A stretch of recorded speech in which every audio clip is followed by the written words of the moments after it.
The woman question, the Victorian debate about gender. The greatest social difficulty in England today is the relationship between men and women. The principal difference between ourselves and our ancestors is that they took society as they found it while we are self-conscious and perplexed.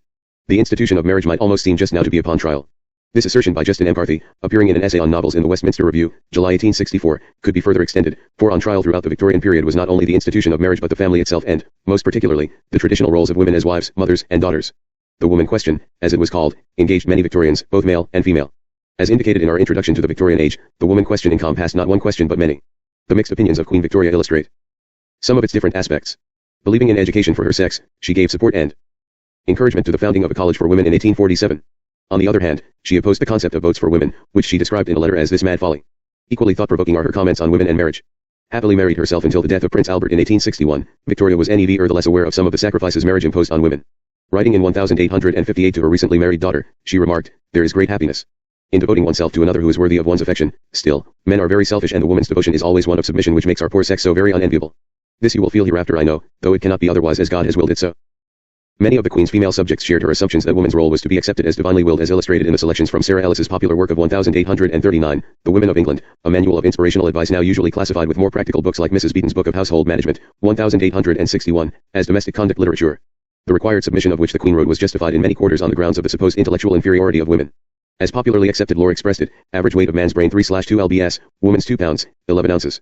In the minds of many, then, the possessors of the shallower brain, to borrow a phrase from the speaker of Tennyson's Locksley Hall, 1842, naturally deserved a dependent role. In reminding wives of their range of duties, another 19th century conduct book available in many editions, the female instructor, recommended that a wife always wear her wedding ring so that whenever she felt ruffled, she might cast her eyes upon it, and call to mind who gave it to her. In this climate it would follow that a woman who tried to cultivate her intellect beyond drawing-room accomplishments was violating the order of nature and of religious tradition. Woman was to be valued, instead, for other qualities considered especially characteristic of her sex, tenderness of understanding, unworldliness and innocence, domestic affection, and, in various degrees, submissiveness. By virtue of these qualities, woman became an object to be worshipped, an angel in the house, as Coventry Patmore described her in the title of his popular poem, 1854-62. In a similar vein John Ruskin insisted in his highly influential and much reprinted essay of Queen's Gardens, 1865, that men and women are in nothing alike, and the happiness and perfection of both depends on each asking and receiving from the other what the other can only give. The powers of a true wife, he felt, made the home a sacred place. A number of feminists as well as more traditional thinkers held this ideal view of woman's character, but, as George Eliot argues in her essay on Mary Wollstonecraft, see above, the exalted pedestal on which women were placed was one of the principal obstacles to their achieving any alteration in status. That woman's position in society and in marriage was taken as a natural, and thus inevitable, state also stood in the way of change. Echoing the arguments of Wollstonecraft and John Stuart Mill, the feminist writer Mona Caird contended in 1888 that the institution of marriage was socially constructed and had a specific history. Far from being a relationship ordained by God, marriage was an association that could and ought to be reinvented to promote freedom and equality for both partners. Caird recognizes that the type of marriage she envisions is a distant ideal. To move toward it, she calls for a gradual alteration of opinion which will rebuild established institutions from the very foundation. Earlier in the century those established institutions appear to have left some women, married and unmarried alike, dissatisfied and unfulfilled. It is commonly said that boredom was a particular problem for Victorian women, but generalizations about underoccupied females in this era need to be severely qualified. In the mid-Victorian period, 1/4 of England's female population had jobs, most of them onerous and low-paying. At the same time other women earned their livings by working as prostitutes, the existence of this great social evil, as the Victorians regarded it, being one indication that the angel in the house was not always able to exert her moralizing influence on her mate or her male children. While the millions of women employed as domestics, seamstresses, factory workers, farm laborers, or prostitutes had many problems, excessive leisure was not chief among them. To be bored was the privilege of wives and daughters in upper and middle-class homes, establishments in which feminine idleness was treasured as a status symbol. Among this small and influential segment of the population, as the novelist Dinah Maria Mulock emphasizes, comfortably well-off wives and daughters found that there was nothing to do, because in such households the servants ran everything, even taking over the principal role in rearing children. Freed from demanding domestic duties, such women could not then devote their unoccupied time to other labors, for there were few sanctioned opportunities for interesting and challenging work, and little support or encouragement for serious study or artistic endeavor. If family finances failed and they were called on to do something, women from these classes faced considerable difficulties. Their severely limited choice of respectable paid occupations meant that many sought employment as governesses. Frequently taken up as a topic in novels of the period, the complex and compromised social position of the governess is, for instance, a notable feature of Charlotte Bronte's Jane Eyre, 1847. Bronte's character, however, does not limit her criticism to her own impoverished plight when she expresses her frustration with the social attitudes that govern the behavior of women of her class more broadly. Women are supposed to be very calm generally, but women feel just as men feel. They need exercise for their faculties and a field for their efforts as much as their brothers do. They suffer from too rigid a restraint, too absolute a stagnation, precisely as men would suffer, and it is narrow-minded in their more privileged fellow creatures to say that they ought to confine themselves to making puddings and knitting stockings, to playing on the piano and embroidering bags. It is thoughtless to condemn them, or laugh at them, if they seek to do more or learn more than custom has pronounced necessary for their sex. George Meredith, in his essay on comedy, 1873, develops the same argument. The test of a civilization, he writes, is whether men consent to talk on equal terms with their women, and to listen to them. Yet at least 2 reviewers of Jane Eyre, both women, regarded such proposals as tantamount to sedition. Margaret Oliphant called the novel a wild declaration of the rights of women in a new aspect, and Elizabeth Rigby attacked its pervading tone of ungodly discontent. In some households such discontent, whether godly or ungodly, led to a daughter's open rebellion. One remarkable rebel was Florence Nightingale, who found family life in the 1850s intolerably pointless and, despite parental opposition, cut loose from home to carve out a career for herself in nursing and in hospital administration. As chronicled by Sir Walter Besant, similar drives for independence produced extraordinary changes for women during the late Victorian period, making a wide variety of traditional opportunities available to them. The era also witnessed the arrival of the much-debated phenomenon of the new woman, frequently satirized as simply a bicycle-riding, cigarette-smoking, mannish creature. This confident and assertive figure burst onto the scene in the 1890s, often becoming the focus of attention in articles, stories, and plays, the character of Vivian Bernard Shaw's Mrs. Wirren's Profession 1898 is a good example of the type, and, indeed, the author of literary works herself. Women of course had begun to be published before Victoria's reign, and many women became successful novelists. And yet embarking on such a career was never an easy choice. The selections from Harriet Martineau's autobiography included here suggest some of the obstacles, internal and external, against which the aspiring woman writer struggled. Inevitably, some female writers were hacks, and they provide George Eliot with easy targets for ridicule in her essay Silly Novels by Lady Novelists, 1856. Nonetheless, women emerge as major novelists during the period, as illustrated in the careers of the Bronte sisters and Eliot herself. It is instructive to compare the text collected below with Eliot's judicious essay on the woman question, inspired by her rereading of Mary Wollstonecraft and with her fiction. For these issues engaged Eliot's attention in her novels as well, as is demonstrated in her highly complex portrait of Maggie Tulliver, the bookish early Victorian heroine of The Mill on the Floss, 1860. To be sure, not all her female characters are frustrated and discontented. As a realist, Eliot recognized that many upper and middle class women apparently found their leisurely lives fully enjoyable. In Middlemarch, 1871-72, for example, Celia Brooke Chetham rejoices in her comfortable light as wife and mother on a country estate. Yet to her sister Dorothea, whom Celia regards with affectionate indulgence as an eccentric misfit, the traditional womanly lot in life is as painfully frustrating as Florence Nightingale had found it. It was on behalf of such women as Dorothea that John Stuart Mill developed his argument in the Subjection of Women, 1869, a classic essay that should be read in conjunction with the selections in this section. Also revealing in this context are some the extracts above from Tennyson's 1847 poem The Princess, The Woman's Cause is Man's, and from Elizabeth Barrett Browning's Aurora Leigh, 1857, a novel in verse that portrays the life of a woman poet. Book 1 describes how the typical girl's education constricts a woman's mind, and Book 2 features Aurora's defense of her vocation as a poet. Sarah Stickney Ellis. In 1837 the essayist Sarah Stickney, 1812, 1872, married William Ellis, a missionary, and began to work with him for the temperance movement and other evangelical causes. Ellis's 1839 book on women's education and domestic roles became a bestseller, going through 16 editions in 2 years. In the 1840s she founded a girls' school that put into practice her belief that feminine education should cultivate what she called the heart rather than the intellectual faculties of her pupils. From the Women of England, Their Social Duties and Domestic Habits. Disinterested kindness. To men belongs the potent, I had almost said the omnipotent, consideration of worldly aggrandizement, and it is constantly misleading their steps, closing their ears against the voice of conscience, and beguiling them with the promise of peace, where peace was never found. How often has man returned to his home with a mind confused by the many voices, which in the mart, the exchange, or the public assembly, have addressed themselves to his inborn selfishness, or his worldly pride, and while his integrity was shaken, and his resolution gave way beneath the pressure of apparent necessity, or the insidious pretenses of expediency, he has stood corrected before the clear eye of woman, as it looked directly to the naked truth, and detected the lurking evil of the specious act he was about to commit. Nay, so potent may have become his secret influence, that he may have borne it about with him like a kind of second conscience, for mental reference, and spiritual counsel, in moments of trial, and when the snares of the world were around him, and temptations from within and without have bribed over the witness in his own bosom, he has thought of the humble monitress, one who sat alone, guarding the fireside comforts of his distant home, and the remembrance of her character, clothed in moral beauty, has scattered the clouds before his mental vision, and sent him back to that beloved home, a wiser and a better man. The women of England, possessing the grand privilege of being better instructed than those of any other country, in the minutiae of domestic comfort, have obtained a degree of importance in society far beyond what their unobtrusive virtues would appear to claim. The long-established customs of their country have placed in their hands the high and holy duty of cherishing and protecting the minor morals of life, from whence springs all that is elevated in purpose, and glorious in action. The sphere of their direct personal influence is central, and consequently small, but its extreme operations are as widely extended as the range of human feeling. They may be less striking in society than some of the women of other countries, and may feel themselves, on brilliant and stirring occasions, as simple, rude, and unsophisticated in the popular science of excitement, but as far as the noble daring of Britain has sent forth her adventurous sons, and that is to every point of danger on the habitable globe, they have borne along with them a generosity, a disinterestedness, and a moral courage, derived in no small measure from the female influence of their native country. It is a fact well worthy of our serious attention, and one which bears immediately upon the subject under consideration, that the present state of our national affairs is such as to indicate that the influence of woman in counteracting the growing evils of society is about to be more needed than ever. In order to ascertain what kind of education is most effective in making woman what she ought to be, the best method is to inquire into the character, station, and peculiar duties of woman throughout the largest portion of her earthly career, and then ask, for what she is most valued, admired, and beloved. In answer to this, I have little hesitation in saying for her disinterested kindness. Look at all the heroines, whether of romance or reality, at all the female characters that are held up to universal admiration, at all who have gone down to honored graves, amongst the tears and lamentations of their survivors. Have these been the learned, the accomplished women, the women who could solve problems, and elucidate systems of philosophy? No, or if they have also been women who were dignified with the majesty of moral greatness. Let us single out from any particular seminary a child who has been there from the years of 10 to 15, and reckon, if it can be reckoned, the pains that have been spent in making that child proficient in Latin. Have the same pains been spent in making her disinterestedly kind? And yet what man is there in existence who would not rather his wife should be free from selfishness, than be able to read Virgil without the use of a dictionary? Still cling fondly to the hope that some system of female instruction will be discovered, by which the young women of England may be sent from school to the homes of their parents, habituated to be on the watch for every opportunity of doing good to others, making it the first and the last inquiry of every day, what can I do to make my parents, my brothers, or my sisters, more happy? I am but a feeble instrument in the hands of Providence, but as he will give me strength, I hope to pursue the plan to which I have been accustomed, of seeking my own happiness only in the happiness of others. 1839. Coventry Patmore. Originally published between 1854 and 1862, The Angel in the House, a long poem about courtship and marriage by Coventry Patmore, 1823-1896, became a bestseller in the United States and later in Britain. Dedicated to the author's first wife, Emily Augusta Andrews, the poem celebrates their 15 years of married life. She died in 1862, and Patmore, who lived another 3 decades, remarried twice. The poem, popular among Patmore's contemporaries, including Gerard Manley Hopkins and John Ruskin, fell out of favor in later years. Feminist critics such as Virginia Woolf criticized The Angel in the House both for the sentimentality of its ideal of woman and for the oppressive effect of this ideal on women's lives. Since Woolf, the phrase "the angel in the house" has often been used to encapsulate a patronizing Victorian attitude toward women, for which the poem is cited as prime evidence. From The Angel in the House. Paragon. When I behold the skies aloft passing the pageantry of dreams, the cloud whose bosom, signet soft, a couch for nuptial Juno, seems, the ocean broad, the mountains bright, the shadowy whales with feeding herds, from my lyre the music smite, nor want for justly matching words. All forces of the sea and air, all interests of hill and plain, I so can sing, in seasons fair, that who hath felt may feel again.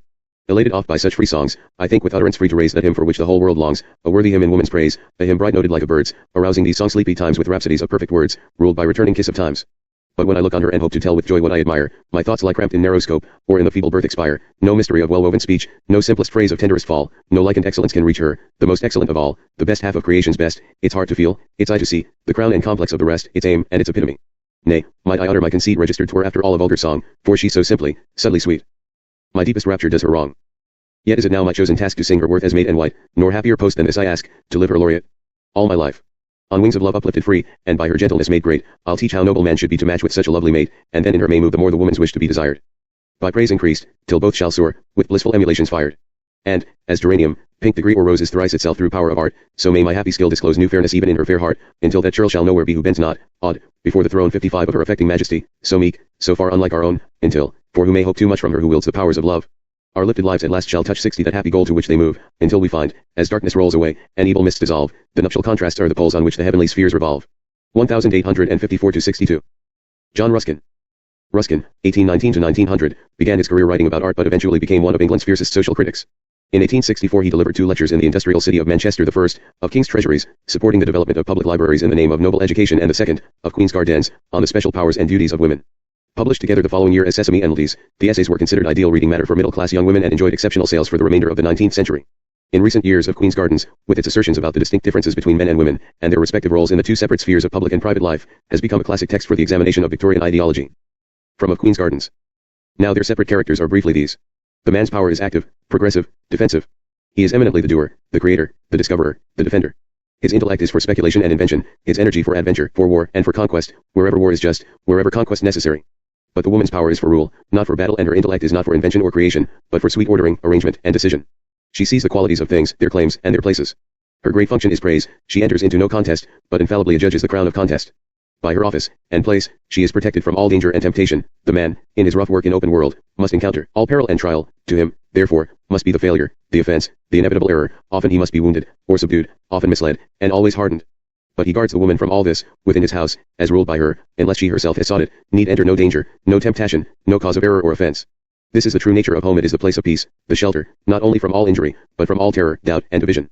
In so far as it is not this, it is not home, so far as the anxieties of the outer life penetrate into it, and the inconsistently minded, unknown, unloved, or hostile society of the outer world is allowed by either husband or wife to cross the threshold, it ceases to be home. It is then only a part of that outer world which you have roofed over, and lighted fire in. But so far as it is a sacred place, a vestal temple, a temple of the hearth watched over by house. Hold gods, before whose faces none may come but those whom they can receive with love. So far as it is this, and roof and fire are types only of a nobler shade and light, shade as of the rock in a weary land, and light as of the pharos in the stormy sea, so far it vindicates the name, and fulfills the praise, of home. And wherever a true wife comes, this home is always round her. The stars only may be over her head, the glowworm in the night gold grass may be the only fire at her foot, but home is yet wherever she is, and for a noble woman it stretches far round her, better than sealed with cedar, or painted with vermilion, shedding its quiet light far, for those who else were homeless. This, then, I believe to be, will you not admit it to be, the woman's true place and power? But do not you see that, to fulfill this, she must, as far as one can use such terms of a human creature, be incapable of error? So far as she rules, all must be right, or nothing is. She must be enduringly, incorruptibly good, instinctively, infallibly wise, not for self-development, but For self-renunciation, wise, not that she may set herself above her husband, but that she may never fail from his side, wise, not with the narrowness of insolent and loveless pride, but with the passionate gentleness of an infinitely variable, because infinitely applicable, modesty of service, the true changefulness of woman. In that great sense la donna e mobile, not qual piam al vento, registered no, nor yet variable as the shade, by the light quivering aspen made. But variable as the light, Monty told in fair and serene division, that it may take the color of all that it falls upon, and exalt it. 1864-1865. Harriet Martineau. Martineau, 1802-1876, who grew up in the town of Norwich, suffered a painfully unhappy childhood and adolescence both because of recurring illnesses and because of the strict and narrow lifestyle of her middle-class Unitarian family. A prolific author, she produced many kinds of books: history, political and economic theory, travel narratives, fiction, translation. She was best known for her collection of instructive stories, Illustrations of Political Economy, 1832-34, but she also dealt with a wide variety of other issues, such as slavery in the United States. She was an early supporter of the abolitionists. Her autobiography, written in 1855, was published in 1877. In the first selection she is 18 years old. From Autobiography. When I was young, it was not thought proper for young ladies to study very conspicuously, and especially with pen in hand. Young ladies, at least in provincial towns, were expected to sit down in the parlor to sew, during which reading aloud was permitted, or to practice their music, but so as to be fit to receive callers, without any signs of blue-stockingism, which could be reported abroad. Jane Austen herself, the queen of novelists, the immortal creator of Anne Elliot, Mr. Knightley, and a score or two more of unrivaled intimate friends of the whole public, was compelled by the feelings of her family to cover up her manuscripts with a large piece of muslin work, kept on the table for the purpose, whenever any genteel people came in. So it was with other young ladies, for some time after Jane Austen was in her grave, and thus my first studies in philosophy were carried on with great care and reserve. I was at the work table regularly after breakfast, making my own clothes, or the shirts of the household, or about some fancy work. I went out walking with the rest, before dinner in winter, and after tea in summer, and if ever I shut myself into my own room for an hour of solitude, I knew it was at the risk of being sent for to join the sewing circle, or to read aloud, I being the reader, on account of my growing deafness. 3. But I one time for what my heart was set upon, nevertheless, either in the early morning, or late at night. I had a strange passion for translating, in those days, and a good preparation it proved for the subsequent work of my life. Now, it was meeting James at 7 in the morning to read Lotha's Prelections. In the Latin, after having been busy since 5 about something else, in my own room. Now it was translating Tacitus. In order to try what was the utmost compression of style that I could attain. About this I may mention an incident while it occurs. We had all grown up with a great reverence for Mrs. Barbauld's registered, which she fully deserved. From much wiser people than ourselves, and, reflectively, for Dr. Aiken, her brother, also able in his way, and far more industrious, but without her genius. Among a multitude of other labors, Dr. Aiken had translated the Agricola Registered of Tacitus. I went into such an enthusiasm over the original, and especially over the celebrated concluding passage, that I thought I would translate it, and correct it by Dr. Aiken's, which I could procure from our public library. One did it, and found my own translation unquestionably the best of the two. I had spent an infinity of pains over it, word by word, and I am confident I was not wrong in my judgment. I stood pained and mortified before my desk, remember, thinking how strange and small a matter was human achievement, if Dr. Aiken's tame was to be taken as a testimony of literary desert. I had beaten him whom I had taken for my master. I need not point out that, in the first place, Dr. Aiken's fame did not hang on this particular work, nor that, in the second place, I had exaggerated his fame by our sectarian estimate of him. One give the incident as a curious little piece of personal experience, and one which helped to make me like literary labor more for its own sake, and less for its rewards, than I might otherwise have done. Well, to return to my translating propensities. Oker cousin J.M.L., then studying for his profession in Norwich, used to read Italian with Rachel. And me, also before breakfast.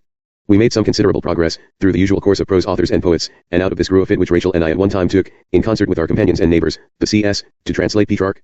Nothing could be better as an exercise in composition than translating Petrarch's sonnets into English of the same limits. It was putting ourselves under compulsion to do with the Italian what I had set Michel voluntarily to do with the Latin author. I believe we really succeeded pretty well, and I am sure that all these exercises were a singularly apt preparation for my after work. At the same time, I went on studying Blair's Rhetoric Registered, for want of a better guide, and inclining mightily to every kind of book or process which could improve my literary skill, really as if I had foreseen how I was to spend my life. At this time, I think it must have been in 1821, was my first appearance in print. My brother James, then my idolized companion, discovered how wretched I was when he left me for his college, after the vacation, and he told me that I must not permit myself to be so miserable. He advised me to take refuge, on each occasion, in a new pursuit, and on that particular occasion, in an attempt at authorship. I said, as usual, that I would if he would, to which he answered that it would never do for him, a young student, to rush into print before the eyes of his tutors, but he desired me to write something that was in my head, and try my chance with it in the monthly repository, the poor little Unitarian periodical in which I have mentioned at Talford. Tried his vow powers. What James desired, I always did, as of course, and after he had left me to my widowhood second after 6 o'clock, one bright September morning, I was at my desk before 7, beginning a letter to the editor of the monthly repository, that editor being the formidable prime minister of his sect, Reverend Robert Espland. I suppose I must tell what that first paper was. Though I had much rather not, for I am so heartily ashamed of the whole business as never to have looked at the article since the first flutter of it went it. It was on female writers on practical divinity. I wrote away, in my abominable scrawl of those days, on foolscap paper registered tealing mightily like a fool all the time. I told no one, and carried my expensive packet to the post office Michelt, to pay the postage. I took the letter V for my signature one I cannot at all remember why.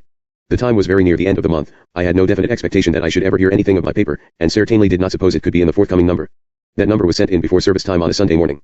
My heart may have been beating when I laid hands on it, but it thumped prodigiously when I saw my article there, and, in the notices to correspondence, a request to hear more. From B. of Norwich. There is certainly something entirely peculiar in the sensation of seeing oneself in print for the first time. The lines burn themselves in upon the brain in a way of which black ink is incapable, in any other mode. So I felt that day, when I went about with my secret. I have said what my eldest brother was to us, in what reverence we held him. He was just married, and he and his bride asked me to return from chapel with them to tea. After tea he said, "Come now, we have had plenty of talk, I will read you something," and he held out his hand for the new repository. After glancing at it, he exclaimed, "They have got a new hand here. Listen." After a paragraph, he repeated, "Ah. This is a new hand, they have had nothing so good as this for a long while." It would be impossible to convey to any who do not know the monthly repository of that day, how very small a compliment this was. I was silent, of course. At the end of the first column, he exclaimed about the style, looking at me in some wonder at my being as still as a mouse. Next, and well, I remember his tone, and thrilled to it still. His words were, "What a fine sentence that is." "Why, do you not think so?" I mumbled out, sillily enough, that it did not seem anything particular. "Then," said he, "you were not listening. I will read it again. There now." As he still got nothing out of me, he turned round upon me, as we sat side by side on the sofa, with Harriet. "What is the matter with you? I never knew you so slow to praise anything before." Replied, in utter confusion, "I never could baffle anybody. The truth is, that paper is mine." He made no reply, read on in silence, and spoke no more till I was on my feet to come away. He then laid his hand on my shoulder, and said gravely, calling me dear for the first time, "Now, dear, leave it to other women to make shirts and darn stockings, and do you devote yourself to this." I went home in a sort of dream, so that the squares of the pavement seemed to float before my eyes. That evening made me an authoress. While I was at Newcastle 1829, a change, which turned out a very happy one, was made in our domestic arrangements. I call it a misfortune, because in common parlance it would be so treated, but I believe that my mother and all her other daughters would have joined heartily, if asked, in my conviction that it was one of the best things that ever happened to us. My mother and her daughters lost, at a stroke, nearly all they had in the world by the failure of the house, the old manufactory in which their money was placed. We never recovered more than the merest pittance, and at the time, I, for one, was left destitute, that is to say, with precisely 1 shilling in my purse. The effect upon me of this new calamity, as people called it, was like that of a blister upon a dull, weary pain, or series of pains. I rather enjoyed it, even at the time, for there was scope for action, whereas, in the long, dreary series of preceding trials, there was nothing possible but endurance. In a very short time, my 2 sisters at home and I began to feel the blessing of a wholly new freedom. I, who had been obliged to write before breakfast, or in some private way, had henceforth liberty to do my own work in my own way, for we had lost our gentility. Many and many a time since have we said that, but for that loss of money, we might have lived on in the ordinary provincial method of ladies with small means, sewing, and economizing, and growing narrower every year, whereas, by being thrown, while it was yet time, on our own resources, we have worked hard and usefully, won friends, reputation and independence, seen the world abundantly, abroad, and at home, and, in short, have truly lived instead of vegetated. 1855-1877. Anonymous. In early January 1858 a letter appeared in the London Times above the signature "One more unfortunate." This individual, who claimed to be a prostitute, described her respectable upbringing and her experience as a governess, lamented her disgrace, and called on men to be more compassionate in their reform efforts. Responding in part to this piece, another letter, also apparently from a prostitute entitled "The Great Social Evil," was then published on February 24, 1858. Although it is impossible to establish definitively whether the letter writers were genuinely who they said they were, the story of how the second correspondent came to be a prostitute, which appears in the following extract, would have seemed extremely plausible to contemporary readers. It is instructive to compare this selection with Dante Gabriel Rossetti's poem Jenny, 1870, in which a speaker muses on the life and thoughts of a young prostitute, and the account of the early days of Mrs. Warren's profession in Bernard Shaw's 1898 play of that name. The Great Social Evil. To the editor of the Times. Sir, another unfortunate, but of a class entirely different from the one who has already instructed the public in your columns, presumes to address you. I am a stranger to all the fine sentiments which still linger in the bosom of your correspondent. I have none of those youthful recollections which, contrasting her early days with her present life, aggravate the misery of the latter. My parents did not give me any education, they did not instill into my mind virtuous precepts nor set me a good example. All my experiences in early life were gleaned among associates who knew nothing of the laws of God but by dim tradition and faint report, and whose chiefest triumphs of wisdom consist in picking their way through the paths of destitution in which they were cast by cunning evasion or in open defiance of the laws of man. Let me tell you something of my parents. My father's most profitable occupation was brickmaking. When not employed at this he did anything he could get to do. My mother worked with him in the brick field, and so did I and a progeny of brothers and sisters, for, somehow or other, although my parents occupied a very unimportant space in the world, it pleased God to make them fruitful. We all slept in the same room. There were few privacies, few family secrets in our house. I was a very pretty child, and had a sweet voice. Of course I used to sing. Most London boys and girls of the lower classes sing. My face is my fortune, kind sir, she said was the ditty on which I bestowed most pains, and my father and mother would wink knowingly as I sang it. The latter would also tell me how pretty she was when young, and how she sang, and what a fool she had been, and how well she might have done had she been wise. Frequently we had quite a stir in our colony point when some young lady who had quitted the paternal restraints, or perhaps, been started off, none knew whither or how, to seek her fortune, would reappear among us with a profusion of ribbons, fine clothes, and lots of cash. Visiting the neighbors, treating indiscriminately, was the order of the day on such occasions, without any more definite information of the means by which the dazzling transformation had been effected than could be conveyed by knowing winks and the words luck and friends. Then she would disappear and leave us in our dirt, penury, and obscurity. You cannot conceive, sir, how our young ambition was stirred by these visitations. Now commences an important era in my life. I was a fine, robust, healthy girl, 13 years of age. I had larked with the boys of my own age. I had huddled with them, boys and girls together, all night long in our common haunts. I had seen much and heard abundantly of the mysteries of the sexes. To me such things had been matters of common sight and common talk. For some time I had trembled and coquetted on the verge of a strong curiosity, and a natural desire, and without a particle of affection, scarce of partiality, I lost what? Not my virtue, for I never had any. That which is commonly, but untruly called virtue, I gave away. You reverend Mr. Philanthropist, what call you virtue? Is it not the principle, the essence, which keeps watch and ward over the conduct, over the substance, the materiality? No such principle ever kept watch and ward over me, and I repeat that I never lost that which I never had, my virtue. According to my own ideas at the time I only extended my rightful enjoyments. Opportunity was not long wanting to put my newly acquired knowledge to profitable use. In the commencement of my 15th year one of our beribboned visitors took me off, and introduced me to the great world, and thus commenced my career as what you better classes call a prostitute. I cannot say that I felt any other shame than the bashfulness of a novitiate introduced to strange society. Remarkable for good looks, and no less so for good temper, I gained money, dressed gaily, and soon agreeably astonished my parents and old neighbors by making a descent upon them. Passing over the vicissitudes of my course, alternating between reckless gaiety and extreme destitution, I improved myself greatly, and at the age of 18 was living partly under the protection of one who thought he discovered that I had talent, and some good qualities as well as beauty, who treated me more kindly and considerately than I had ever before been treated, and thus drew from me something like a feeling of regard, but not sufficiently strong to lift me to that sense of my position which the so-called virtuous and respectable members of society seem to entertain. Under the protection of this gentleman, and encouraged by him, I commenced the work of my education, that portion of education which is comprised in some knowledge of my own language and the ordinary accomplishments of my sex. Moral science, as I believe it is called, has always been an enigma to me, and is so to this day. Now, what if I am a prostitute? What business has society to abuse me? Have I received any favors at the hands of society? If I am a hideous cancer in society, are not the causes of the disease to be sought in the rottenness of the carcass? Am I not its legitimate child? No bastard, sir. Why does my unnatural parent repudiate me, and what has society ever done for me, that I should do anything for it, and what have I ever done against society that it should drive me into a corner and crush me to the earth? I have neither stolen, at least not since I was a child, nor murdered, nor defrauded. I earn my money and pay my way, and try to do good with it, according to my ideas of good. I do not get drunk, nor fight, nor create uproar in the streets or out of them. I do not use bad language. I do not offend the public eye by open indecentities. I go to the opera, I go to Almack's too, I go to the theaters, I go to quiet, well-conducted casinos, I go to all places of public amusement, behaving myself with as much propriety as society can exact. I pay business visits to my tradespeople, the most fashionable of the West End. 3 My milliners, my silk mercers, for my bootmaker know, all of them, who I am and how I live, and they solicit my patronage as earnestly and cringingly as if I were Madam, the Lady of the Right Rev. Patron of the Society for the Suppression of Vice. 5 They find my money as good and my pay better, for we are robbed on every hand, than that of Madam, my lady, and, if all the circumstances and conditions of our lives had been reversed, would Madam, my lady, have done better or been better than I? I speak for others as well as for myself, for the very great majority, nearly all of the real undisguised prostitutes in London, spring from my class, and are made by and under pretty much such conditions of life as I have narrated, and particularly by untutored and unrestrained intercourse of the sexes in early life. We come from the dregs of society, as our so-called betters term it. What business has society to have dregs, such dregs as we? You railers of the Society for the Suppression of Vice, you the pious, the moral, the respectable, as you call yourselves, who stand on your smooth and pleasant side of the great gulf you have dug and keep between yourselves and the dregs, why don't you bridge it over, or fill it up, and by some humane and generous process absorb us into it, our leavened mass, until we become interpenetrated with goodness like yourselves? Why stand on your eminence shouting that we should be ashamed of ourselves? What have we to be ashamed of, we who do not know what shame is? The shame you mean. I conduct myself prudently, and to 50 and your policemen too. Why stand you there mouthing with sleek face about morality? What is morality? Will you make us responsible for what we never knew? Teach us what is right and tutor us in good before you punish us for doing wrong. We who are the real prostitutes of the true natural growth of society, and no impostors, will not be judged by one more unfortunate, nor measured by any standard of her setting up. She is a mere chance intruder in our ranks, and has no business there. Hurling big figures at us, it is said that there are 80,000 of us in London alone, which is a monstrous falsehood, and of this 80,000, poor hard-working sewing girls, sewing women, are numbered in by thousands and called indiscriminately prostitutes, writing, preaching, speechifying, that they have lost their virtue too. It is a cruel calumny to call them in mass prostitutes, and, as for their virtue, they lose it as one loses his watch who is robbed by the highway thief. Their virtue is the watch, and society is the thief. These poor women toiling on starvation wages, while penury, misery, and famine clutch them by the throat and say, render up your body or die. Admire this magnificent shop in this fashionable street, its tea front, tittings, and decorations cost not less than £1,000. The respectable master of the establishment keeps his carriage, and lives in his country house. He has daughters too, his patronesses are fine ladies, the choicest impersonations of society. Do they think, as they admire the taste and elegance of that tradesman's show, of the poor creatures who wrought it, and of what they were paid for it? Do they reflect on the weary toiling fingers, on the eyes dim with watching, on the bowels yearning with hunger, on the bended frames, on the broken constitutions, on poor human nature driven to its coldest corner and reduced to its narrowest means in the production of these luxuries and adornments? This is an old story. Would it not be truer and more charitable to call these poor souls victims? Some gentler, some more humane name than prosti.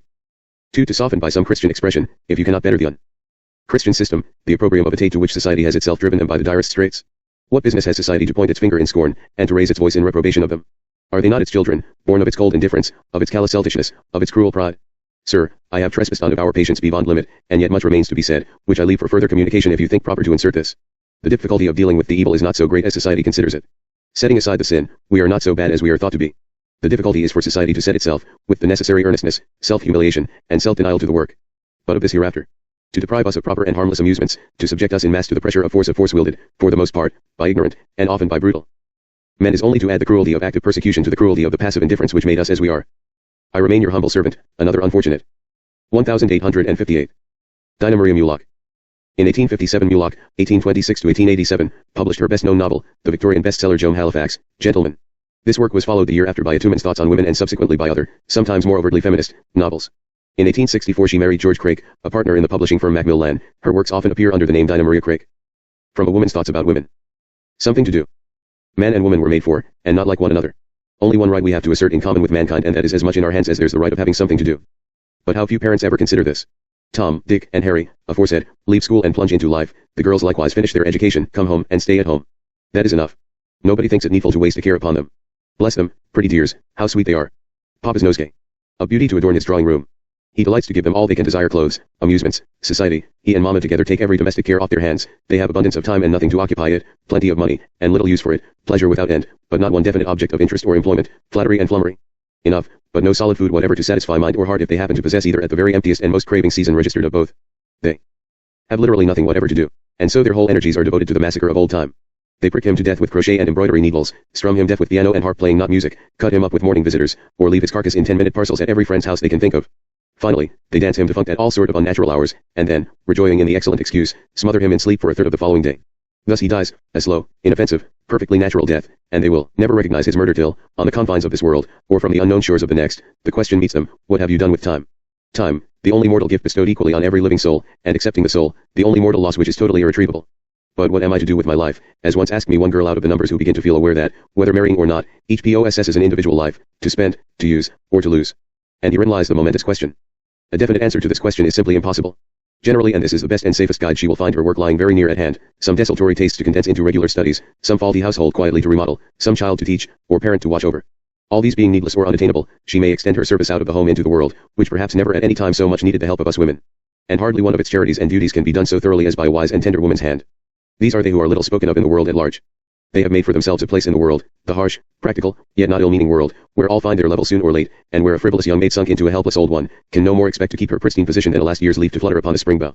But an old maid who deserves well of this same world, by her ceaseless work therein, having won her position, keeps it to the end. Not an ill position either, or unkindly, often higher and more honorable than that of many a mother of 10 sons.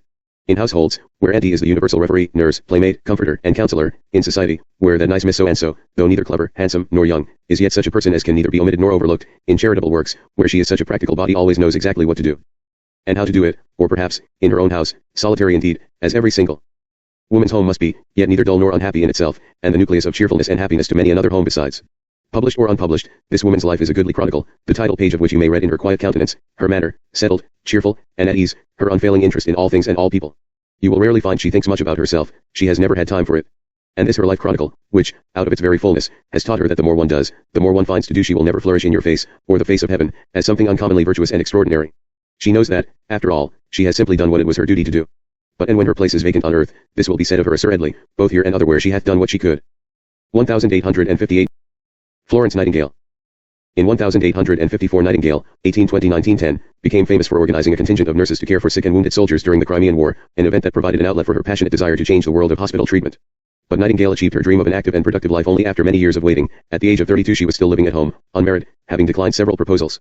Some members of her well-to-do family, in particular her mother, strongly opposed her nursing ambitions and pressured her to remain at home.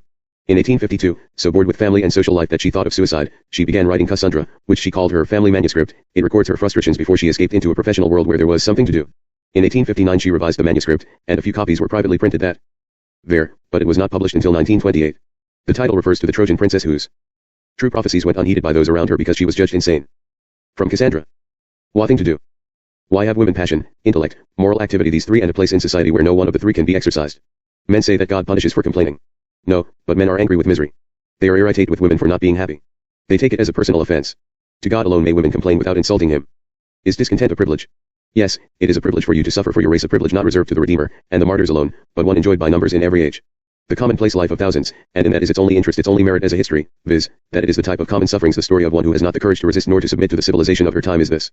Poetry and imagination begin life. A child will fall on its knees on the gravel walk at the side of a pink hawthorn in full flower, when it is by itself, to praise God for it. Then comes intellect. It wishes to satisfy the wants which intellect creates for one. It But there is a physical, not moral, impossibility of supplying the wants of the intellect in the state of civilization at which we have arrived.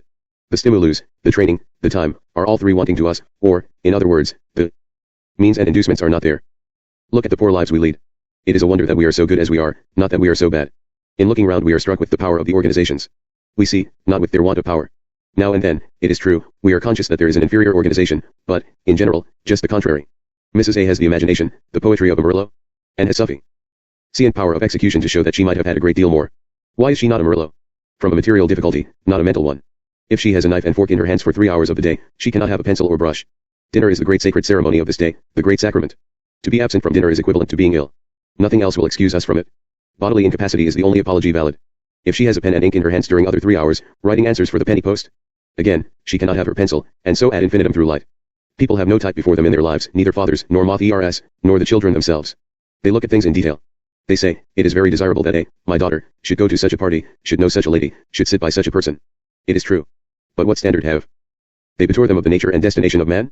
The very words are rejected as pedantic. But might they not, at least, have a type in their minds that such an one might be a discoverer through her intellect, such another through her art, a third through her moral power? Women often try one branch of intellect after another in their vow, example mathematics. But that, least of all, is compatible with the life of society. It is impossible to follow up anything systematically. Women often long to enter some man's profession where they would find direction, competition, or rather opportunity of measuring the intellect with others, and, above all, time. In those wise institutions, mixed as they are with many follies, which will last as long as the human race lasts, because they are adapted to the wants of the human race, those institutions which we call monasteries, and which, embracing much that is contrary to the laws of nature, are yet better adapted to the union of the light of action and that of thought than any other mode ot.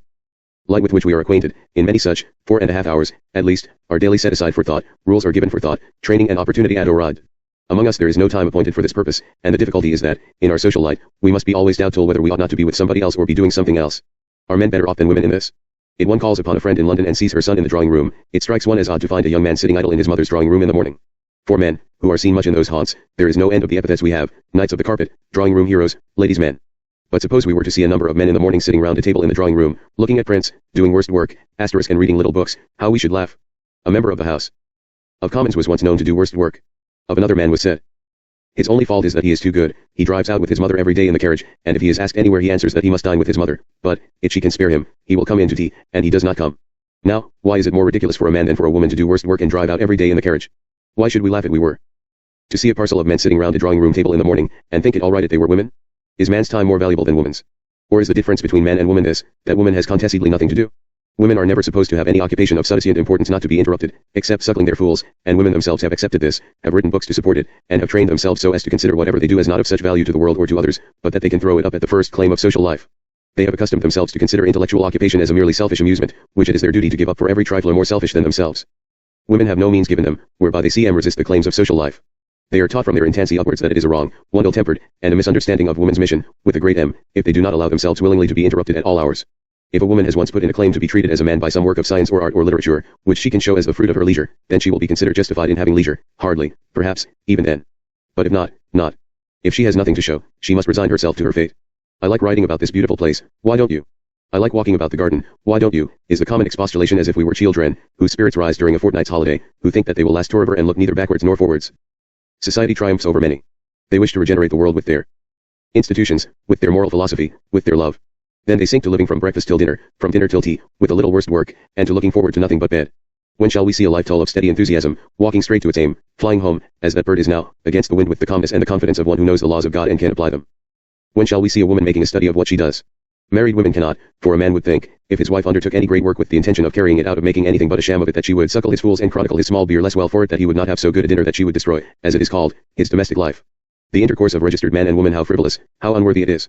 Can we call that the true vocation of woman her high career? Look round at the marriages which you know. The true marriage, that noble union, by which a man and woman become together the one perfect being, probably does not exist at present upon earth. It is not surprising that husbands and wives seem so little part of one another. It is surprising that there is so much love as there is. For there is no tude for it. What does it live upon? What nourishes it? Husbands and wives never seem to have anything to say to one another. What do they talk about? Not about any great religious, social, political questions or feelings. They talk about who shall come to dinner, who is to live in this lodge and who in that, about the improvement of the place, or when they shall go to London. If there are children, they form a common subject of some nourishment. But, even then, the case is oftenest thus: the husband is to think of how they are to get on in life, the wife of bringing them up at home. But any real communion between husband and wife, any descending into the depths of their being, and drawing out thence what they find and comparing it, do we ever dream of such a thing? Yes, we may dream of it during the season of passion, but we shall not find it afterwards. We even expect it to go off, and lay our account that it will. If the husband has, by chance, gone into the depths of his being, and found there anything unorthodox, he, oftenest, conceals it carefully from his wife. He is afraid of unsettling her opinions. For a woman is by birth a Tory. Has often been said by education a Tory, we mean. Women dream till they have no longer the strength to dream, those dreams against which they so struggle, so honestly, vigorously, and conscientiously, and so in vain, yet which are their life, without which they could not have lived. Those dreams go at last. All their plans and visions seem vanished, and they know not where, gone, and they cannot recall them. They do not even remember them. And they are left without the food of reality or of hope. Later in life, they neither desire nor dream, neither of activity, nor of love, nor of intellect. The last often survives the longest. They wish, if their experiences would benefit anybody, to give them to someone. But they never find an hour free in which to collect their thoughts, and so discouragement becomes ever deeper and deeper, and they less and less capable of undertaking anything. It seems as if the female spirit of the world were mourning everlastingly over blessings, not lost, but which she has never had, and which, in her discouragement she feels that she never will have. They are so far off. The more complete a woman's organization, the more she will feel it, till at last there shall arise a woman, who will resume, in her own soul, all the sufferings of her race, and that woman will be the savior of her race. 1852-59. Mona Caird. In several novels and many essays, the feminist writer Caird, 1854-1932, explored the position of women in Victorian society. The Daughters of Danaus, 1894, features a heroine whose desire to pursue a musical career conflicts with her family ties and responsibilities. Caird's article Marriage, which appeared in the Westminster Review in 1888, inspired a heated exchange in the journals of the 1890s. Her essays on the subject of marriage were later collected and published as The Morality of Marriage, and other essays on the status and destiny of woman, 1897. From Marriage. We come then to the conclusion that the present form of marriage, exactly in proportion to its conformity with orthodox ideas, is a vexatious failure. If certain people have made it a success by ignoring those orthodox ideas, such instances afford no argument in favor of the institution as it stands. We are also led to conclude that modern respectability draws its lifeblood from the degradation of womanhood in marriage and in prostitution. But what is to be done to remedy these manifold evils? How is marriage to be rescued from a mercenary society, torn from the arms of respectability, and established on a footing which will make it no longer an insult to human dignity? First of all, we must set up an ideal, Bunties made by what will seem its utopia and impossibility. Every good thing that we enjoy today was once the dream of a crazy enthusiast mad enough to believe in the power of ideas and in the power of man to have things as he wills. The ideal marriage then, despite all dangers and difficulties, should be free. So long as love and trust and friendship remain, no bonds are necessary to bind two people together. Life apart will be empty and colorless, but whenever these cease the tie becomes false and iniquitous, and no one ought to have power to enforce it. The matter is one in which any interposition, whether of law or of society, is an impertinence. Even the idea of duty ought to be excluded from the most perfect marriage, because the intense attraction of one being for another, the intense desire for one another's happiness, would make interchanges of whatever kind the outcome of a feeling far more passionate than that of duty. It need scarcely be said that there must be a full understanding and acknowledgement of the obvious right of the woman to possess herself body and soul, to give or withhold herself body and soul exactly as she wills. The moral right here is so palpable, and its denial implies ideas so low and offensive to human dignity, that no fear of consequences ought to deter us from making this liberty an element of our ideal, in fact its fundamental principle. Without it, no ideal could hold up its head. Moreover, consequences in the long run are never beneficent, where obvious moral rights are disregarded. The idea of a perfectly free marriage would imply the possibility of any form of contract being entered into between the two persons, the state and society standing aside, and recognizing the entirely private character of the transaction. The economical independence of woman is the first condition of free marriage. She ought not to be tempted to marry, or to remain married, for the sake of bread and butter. But the condition is a very hard one to secure. Our present competitive system, with the daily increasing ferocity of the struggle for existence, is fast reducing itself to an absurdity, woman's labor helping to make the struggle only the fiercer. The problem now offered to the mind and conscience of humanity is to readjust its industrial organization in such a way as to gradually reduce this absurd and useless competition within reasonable limits, and to bring about in its place some form of cooperation, in which no man's interest will depend on the misfortune of his neighbor, but, rather on his neighbor's happiness and welfare. It is idle to say that this cannot be done. The state of society shows quite clearly that it must be done sooner or later, otherwise some violent catastrophe will put an end to a condition of things which is hurrying towards impossibility. Under improved economical conditions, the difficult problem of securing the real independence of women, and thence of the readjustment of their position in relation to men and to society would find easy solution.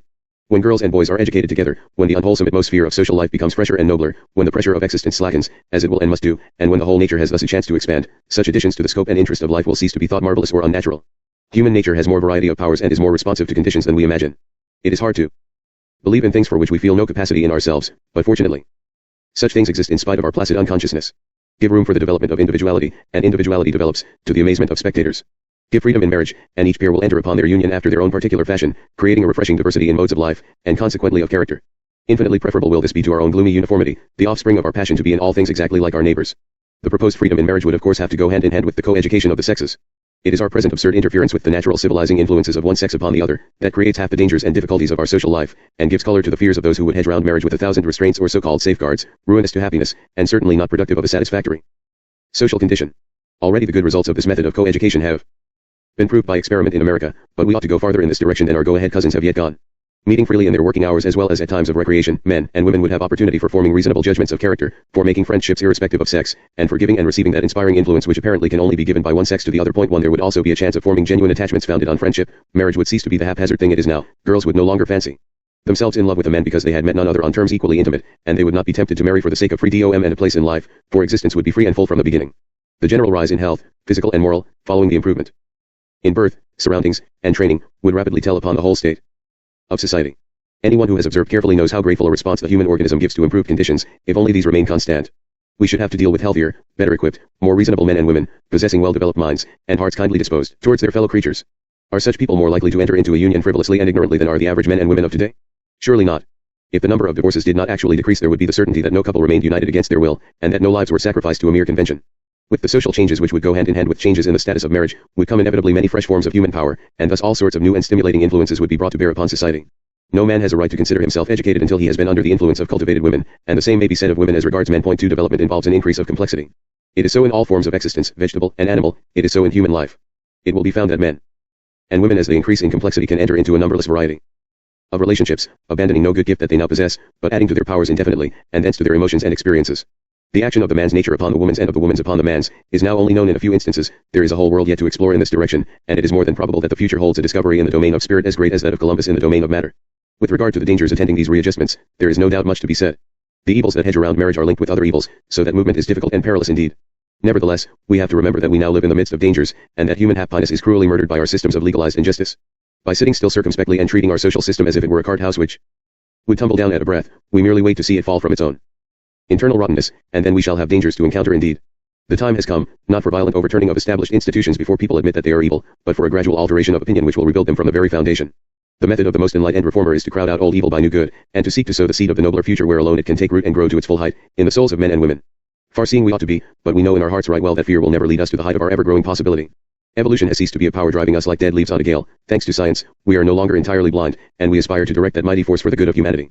We see a limitless field of possibility opening out before us. The adventurous spirit in us might leap up at the wonderful romance of life. We recognize that no power, however trivial, fails to count in the general sum of things which moves this way or that towards heaven or hell, according to the preponderating motives of individual units. We shall begin, slowly but surely, to see the folly of permitting the forces of one sex to pull against and neutralize the workings of the other, to the confusion of our efforts and the checking of our progress. We shall see, in the relations of men and women to one another, the source of all good or of all evil, precisely as those relations are true and noble and equal, or false and low and unjust. With this belief we shall seek to move opinion in all the directions that may bring us to this consummation devoutly to be wished. 3. And we look forward steadily, hoping and working for the day when men and women shall be comrades and fellow workers as well as lovers and husbands and wives, when the rich and many-sided happiness which they have the power to bestow one on another shall no longer be enjoyed in tantalizing snatches, but shall gladden and give new life to all humanity. That will be the day prophesied by Lewis Morris for in the New Order, when man and woman in an equal union shall merge, and marriage be a true communion. 1888. Walter Besant. Besant, 1836–1901, was a literary critic, historian, and novelist. His history, The Queen's Reign, 1897, celebrated the improvements that he felt he had witnessed during his lifetime. From The Queen's Reign. The transformation of women's status between 1837 and 1897. Let me present to you, first, an early Victorian girl, born about the Waterloo year, one next, her granddaughter, born about 1875. The young lady of 1837 cannot reason on any subject whatever because of her ignorance, as she herself would say, because she is a woman. In her presence, and indeed in the presence of ladies generally, men talk trivialities. It has often been charged against Thackeray too that his good women were insipid. Thackeray, like most artists, could only draw the women of his own time, and at that time they were undoubtedly insipid. Men, I suppose, like them so. To be childishly ignorant, to carry shrinking modesty so far as to find the point of a shoe projecting beyond the folds of a frock indelicate, to confess that serious subjects were beyond a woman's grasp, never even to pretend to form an independent judgment, to know nothing of art, history, science, literature, politics, sociology, manners. Men like these things, women yielded to please the men. Her very ignorance formed a subject of laudable pride with the English women of the 40s. There was something oriental in the seclusion of women in the home, and their exclusion from active and practical life. Let us turn to the Englishwoman, the young Englishwoman of 1897. She is educated. Whatever things are taught to the young man are taught to the young woman. If she wants to explore the wickedness of the world she can do so, for it is all in the books. The secrets of nature are not closed to her. She can learn the structure of the body if she wishes. At school, at college, she studies just as the young man studies, but harder and with greater concentration. She has invaded the professions. She cannot become a priest, because the Oriental prejudice against women still prevails, so that women in high church places are not allowed to sing in the choir, or to play the organ, not to speak of preaching. In the same way she cannot enter the law. Some day she will get over this restriction, but not yet. For a long time she was kept out of medicine. That restriction is now removed. She can, and she does, practice as a physician or a surgeon, generally the former. Point 3. I believe that she has shown in this profession, as in her university studies, she can stand, inter peers, for among her equals and her peers, not her superiors. There is no branch of literature in which women have not distinguished themselves. In music they compose, but not greatly, they play and sing divinely. The acting of the best among them is equal to that of any living man. They have become journalists, in some cases of remarkable ability. In fact, there are thousands of women who now make their livelihood by writing in all its branches. As for the less common professions, the accountants, architects, actuaries, agents, they are rapidly being taken over by women. It is no longer a question of necessity. Women do not ask themselves whether they must earn their own bread, or live a life of dependence. Necessity or no necessity, they demand work, with independence and personal liberty.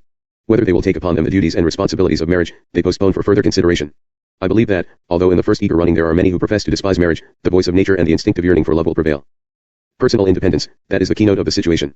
Mothers no longer attempt the old control over their daughters, they would find it impossible. The girls go off by themselves on their bicycles, they go about as they please, they neither compromise themselves nor get talked about. For the first time in man's history it is regarded as a right and proper thing to trust a girl as a boy insists upon being trusted. Out of this personal freedom will come, I dare say, a change in the old feelings of young man to maiden. He will not see in her a frail, tender plant which must be protected from cold winds, she can protect herself perfectly well. He will not see in her any longer a creature of sweet emotions and pure aspirations, coupled with a complete ignorance of the world, because she already knows all that she wants to know. Nor will he see in her a companion whose mind is a blank, and whose conversation is insipid, because she already knows as much as he knows himself. Nor, again, will he see in her a housewife whose whole time will be occupied in superintending servants or in making, brewing, confecting things with her own hand. 1897.